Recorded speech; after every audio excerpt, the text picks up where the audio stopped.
राजस्थान सरकार के कानून और संसदीय मंत्री जोगाराम पटेल बीकानेर पहुंचे।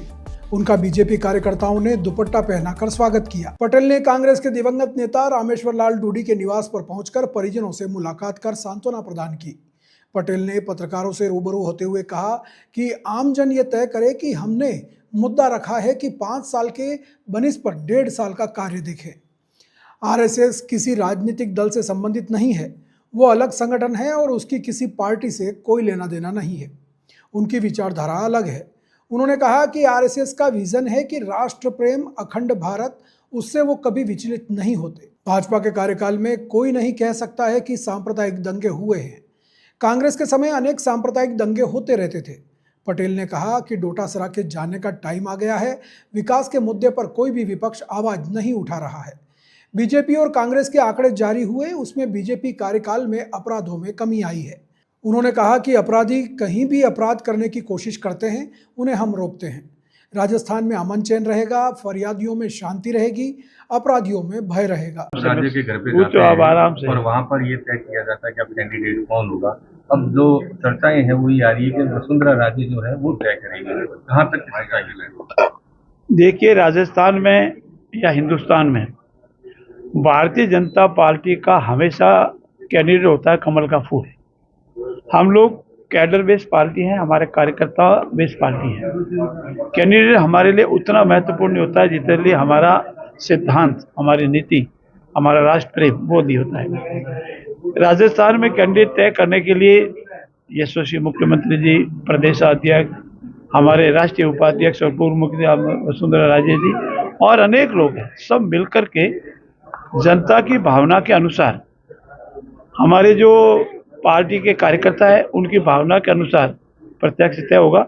और आप विश्वास रखिए, हमारा जो प्रत्याशी तय होगा वो सभी को स्वीकार्य होगा और कोई भी आरोपित, भ्रष्टाचार से आरोपित हमारा प्रत्याशी नहीं होगा।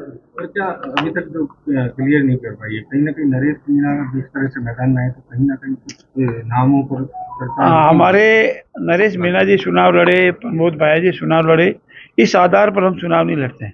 हम चुनाव लड़ते हैं विकास के मुद्दे पर। हम चुनाव लड़ते हैं हमारे कार्यकर्ताओं की मेहनत के आधार पर। हम चुनाव लड़ते हैं हमारा जो विजन है। हम चुनाव लड़ते हैं हमारे नरेंद्र मोदी जी का जो अंतर्राष्ट्रीय ख्याति प्राप्त है। हम लड़ते हैं हमारे यशस्वी मुख्यमंत्री जी ने जो विकास के कार्य किए उस आधार पर। और इस बार जबरदस्ती कांग्रेस ने अंता के उपचुनाव में भ्रष्टाचार के मुद्दे को जनता के बीच में रखा है।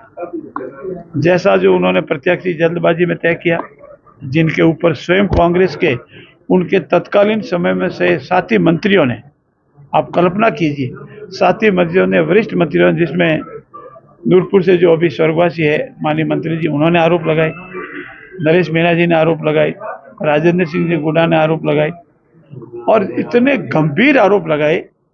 और कांग्रेस पार्टी उसके बाद भी अपना प्रत्याशी भ्रष्टाचारों से आरोपित, जिनके मुकदमे कोर्ट में चल रहे हैं, ऐसा नहीं सिर्फ हम कोई राजनीतिक द्वेष भावना से आरोप लगा रहे हैं, जिनके कोर्ट में चल रहे हैं और उनके विरुद्ध विचाराधीन मुकदमों को समाप्त करने के लिए वो स्वयं प्रमोद जी भैया कोर्ट में गए। कोर्ट ने कहा नहीं, मुकदमे चलेंगे।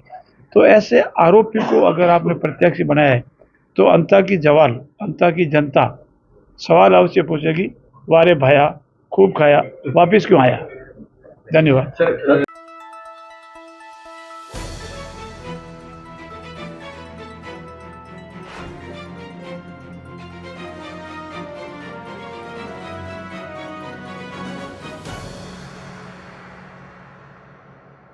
दिवाली आते ही सबसे पहले घर सजने लगता है। ये कर्टन्स ही तो हैं जो हर कमरे को नया फील देते हैं, एक नई रोशनी। चाहे आपको चाहिए मॉडर्न टच या थोड़ा ट्रेडिशनल लुक, कोठारी एंटरप्राइजेस पर मिलेगा हर पसंद के हिसाब से परफेक्ट कर्टन कलेक्शन। इस दिवाली घर को सिर्फ सजाइए नहीं, उसे महसूस कराइए नए कर्टन्स के साथ। कोठारी एंटरप्राइजेस, बांसवाड़ा, हर फेस्टिवल के लिए परफेक्ट होम लुक।